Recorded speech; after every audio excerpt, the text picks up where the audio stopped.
6 foot tall handsome guys, lean and athletic, performing traditional Chinese dance, and at the most emotional moments, showing off their youthful bodies. Did you like that? Because right now, China's hottest all-male dance show is called Sigh of Spring Wind. They don't have any celebrities, no famous actors, yet somehow they attract an audience that's 99% female, which means women no longer have to secretly scroll through video of men on their phones. They can openly admire attractive men. That's what we're talking about today, the male beauty economy. When clips of their curtain calls started popping up on my social media feed, I'm not gonna lie, I couldn't stop smiling. This troupe, nicknamed the Gonggo Theater, really understands what women actually like. It's definitely not a over-top bodybuilder look like Hulk Hogan. It's just the right amount. This is what you get from the cheapest seats, around $25. And this is what you get in the $122 from the row. Tickets sell out in just 30 seconds. And apparently, if you are lucky enough to be in the front row, you might get picked by one of the performers for an interaction, while the entire crowd is just screaming around you.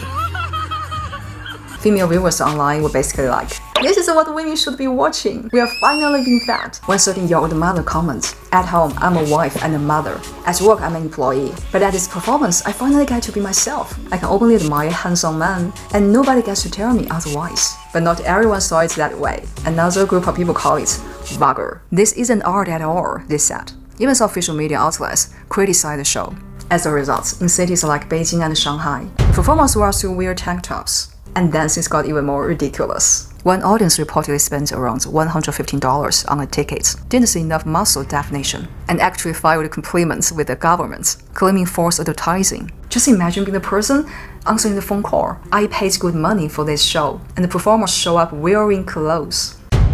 The truth is, in China, women's desire openly appreciate attractive men has often been something kept under the surface. An explosive success of this show has turned the female gaze into a business opportunity. The founder Ge Junyi, a professional dancer himself, responded to the controversy by saying, "Chinese men have strength. Why shouldn't they show it?" And his business idea is pretty simple.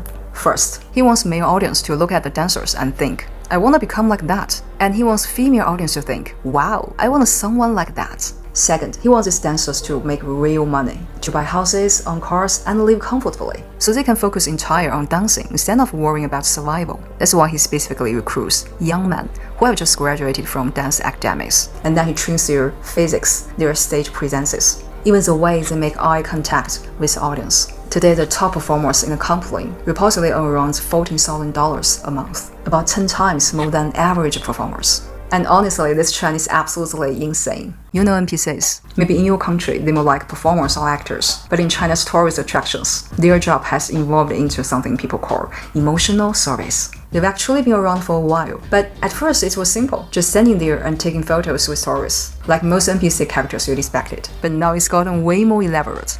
There's a male model named Sang Yimu, dark skin, 6'2", with a very distinctive look, and he became huge in the NPC scene. He now has over 1.4 million followers on Douyin. He even offers something called the Princess Carol experiences, and he openly says there's no way to limit. He actually encourages women now to feel insecure about their bodies, just to enjoy the moment. Of course, it's not cheap. Around $13 per session, but that usually means waiting in line for 2 to 4 hours just for about 13 seconds of interaction and photos. It felt a bit like Cinderella. You know it's all staged. You know it's part of the performance, but somehow you still get exactly what you want. I mean, it's like a short-lived happy utopia. Another NPC performer, Yinan, went viral after designing his own walling interaction. A lot of people actually saw those videos online and literally flew in from other cities just to experience it in person. Of course, at the end of the day, it's still a job, and they take it seriously. In an interview, Yinan said he adjusts his behavior depending on age. If it's a girl in her early 20s, he keeps more distance. That's physical contact, because they tend to shy. But with older women, he leans into a more playful, flirtatious atmosphere. He even said it feels like providing a romantic experience. And that kind of makes sense. Because a lot of young people today want love, but not necessarily want relationships. So they pay for a simulated version of it. And compared to that, women over 16 apparently are way more open and relaxed. So what does it take to get this job? No degree required. Just 18 to 28 years old. good looking, socially confident. Basically, your job is to take photos with tourism and interact with them. Salary around $4,000 a month. Yeah, being attractive is basically a sales resource. But you also have to maintain your appearance constantly. Skincare, grooming, even minor cosmetic procedure. Because if you don't adapt to changing beauty standards, you don't stay profitable. And recently, the trend has shifted toward muscular physics. So naturally, they showed up. Former spell students started becoming professional hiking companions on mountain tie and 1,500-meter climb. They take photos for you, massage your legs, fan you, tell jokes. And at the top, you can even touch their abs. But they only carry women under 120 pounds. The price is about $85 during the day, $100 at night. I know you might be thinking, isn't this just hiring someone to help you walk up the mountain? No, no, no. What people are really buying is a companion, someone who's emotionally aware, patient, funny, carries you back, and keeps you motivated the whole way up. Basically, not your male friends who keeps giving you life lectures. Online comments were even more entertaining. One person said, I don't feel jealous. I can't even run 800 meters. And it gets even more crazier. A woman named Yang reportedly spent over $4,000 hiring 24 male companions to help carry her 14-pound son up the mountain, not a single step on the ground. Don't worry, her son was fine. She was just rich. Now you know in today's China, where youth unemployment is high, this has quietly become a real job path. Even a performer actor Shi Yuanting realized this. He said his looks no longer fit what casting directors want, so he switched to being a hiking companion. And after posting Xiaohongshu, he gained over 10,000 followers and even landed short drama opportunities. Guys, in a shifting consumer market, whoever understands what women want wins. And this is just beginning. The muscular man trend is getting bigger. Xiang Piao, one of the earliest milk tea brands in China. Before even opening their stores, they actually went online to recruit handsome guys, over 60 feet tall, and flight attendant majors were preferred. The whole idea was basically male models serving you tea. They even invited netizens to vote, and applicants were all over the place. Models, influencers, talent show trainings. It was basically like a casting show. So eventually the internet picked 12 tea-making male models. But here's the thing, the tea itself is basically instant milk tea. They pre-brew tea bags, pour milk in, and then just mix it with syrup, depending on your taste. So some customers complain online. You wait 2 hours just to get someone to pour you a cup of water. Now I don't know about you, but I still pay for that cup of water. Because the next one I want to talk about, I never even had a chance to experience. There's a luxury cake brand in China called Black Swan. Their cakes start at around $1,000. And when you place an order, a delivery guy over 6 feet tall, wearing a black uniform, kneels down, puts on gloves, and opens the box for you.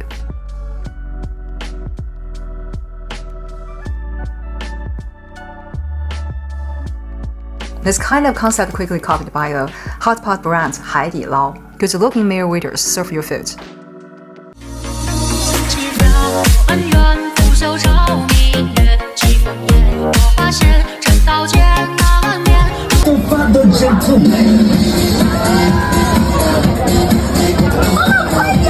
I never thought a hot bar restaurant would take things this far. I just have one question. Under that kind of lighting, how am I supposed to tell if my beef is cooked or not?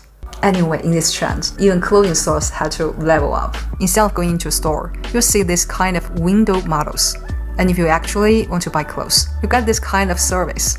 Guys, if physical stores are already like this, what do you think online shopping looks like? Oh, he's calling baby. 天水的苹果 This apple actually looks kinda crispy. I checked this apple browser store in accounts.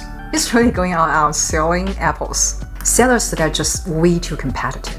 There's also this young village official named Lin Xiaobai. At first, he was just holding fruit and selling it in a very honest way to help the local farmers. But there's no traffic. So eventually, this soft-spoken guy had to change.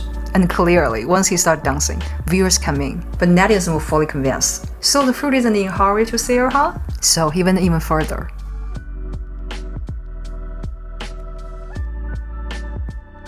Now his specimens basically have no problem selling anymore. It's not even the craziest part.